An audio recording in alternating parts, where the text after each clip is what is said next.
lawsuit against JCPenney and with photographs showing bruises all over her body. Later, Janet and her kids admitted under oath that her ex-husband David regularly beat her and their children, and that they had lied earlier in the JCPenney deposition. Apparently, the Arvizos were practiced in using lawyers and their children's lies for financial gain before they met Michael Jackson. Janet Arvizo felt they deserved the special treatment they got at Neverland because of their disadvantaged background. Here's another clip from the rebuttal video, which was an aborted effort to support Michael. Where were they when I couldn't feed my children, when I had to share a box of cereal? Where were they when my children and I would weep? Where were they when my children and I were lonely? Where were they when I didn't have enough money to pay for my bus fare, to get my son to the doctors? Where were they when I had to walk about 3 hours to get to the doctors for my children? And now, all of a sudden, they're caring and concerned because Michael Jackson is involved, the very same man who cares about me and my 3 kids, to make sure that their past is erased and that all they can count is a future full of happiness, joy, and safety. Where are those people when I needed him, when I needed them? And now, Michael is there for us, there for all 3 of them. Every time she would bring up something like that or snap her fingers, she would look at me or the female Hispanic juror that was on there, and then she would say, you know how our culture is. Well, I'm thinking, no, that's not how our culture is, you know, so you're way off base, sweetheart.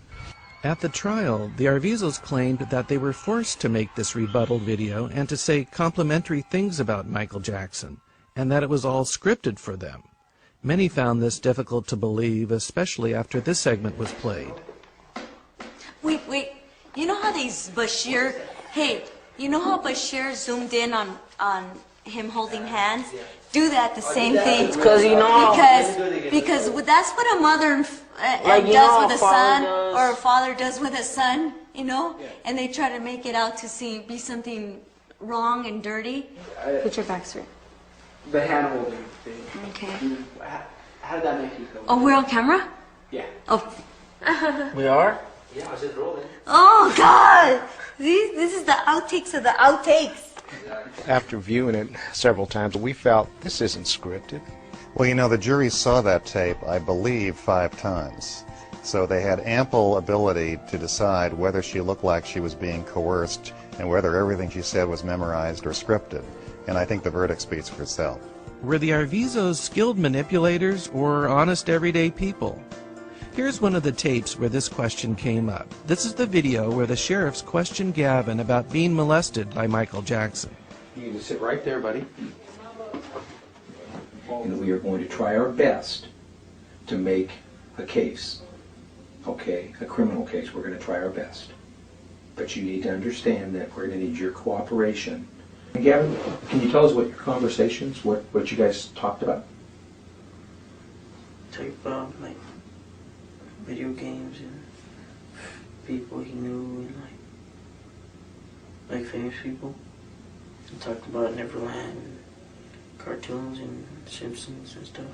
He said that he has something that can relax me, and because he says that I know you're stressed out about all the stuff that's going on, so I have something that can relax you. He went to the room and he emptied out a Coke can, and I think it was Diet Coke, I don't know. But he got a bottle of wine and he put it in there, and then he took it to me and I asked him, well, he said drink it, and I said, what's that? And he said, it's drinking, so I drank it. And I didn't like the taste, and I asked him, what is it? And he said, it's wine, it'll help you. Just keep drinking it. I kept on drinking it. And then my head started hurting and stuff, and I felt. Okay. It wasn't right, was it? No, especially with your condition. Yeah. When I saw this for the first time, I thought, if Gavin is lying, he's really doing a good job. But that was before I heard he and his siblings were studying acting and had lied in the earlier JCPenney's sexual molestation lawsuit. Their personal wish, humongous wish, is to be in movies. Apparently, the jury wasn't convinced by Gavin's performance in the sheriff's interview. Actually, that tape became very important. Most of us felt the same way, that we were looking for his demeanor. How was his body? Was he, moving around a lot? Was he nervous? Was he anxious? And he didn't seem to come across that of someone that had been molested. He just looked like someone that was just having fun, like being at a video arcade or something. He didn't seem nervous at all. And we felt that the police were trying to get him to say things that they wanted him to say so they could have that recorded. He said that boys have to masturbate, because if we don't, we go crazy. He told me a story about this one boy that, he went and got a dog and he started having sex with the dog. He said that he wanted to show me how to masturbate. He wanted to show you how to masturbate? Okay. And I said no. And then he said he'd do it for me.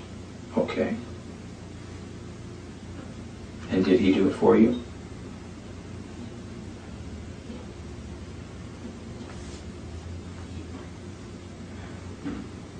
Go ahead, Kevin, it's fine. He put his hand in my pants. Did he put it on the outside? Inside. Inside? And what did he do next?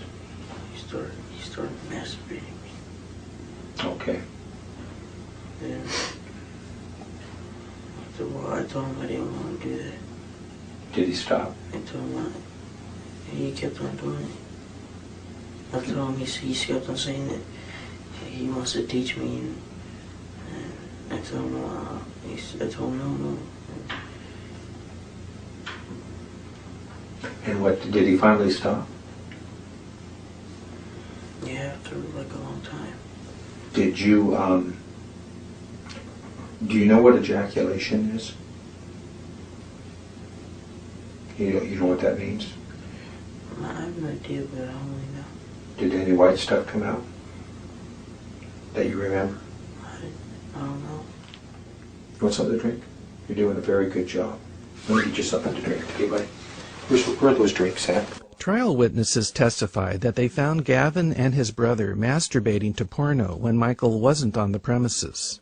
Also, records show that earlier, Gavin said that his grandmother told him the story that if you don't masturbate, you go crazy. But with the sheriffs, he seemed to substitute Michael for the author of the story. Michael Jackson has done wrong. Michael Jackson has done wrong to you and to your mother, and his friends that work for him, or his employees, have done wrong.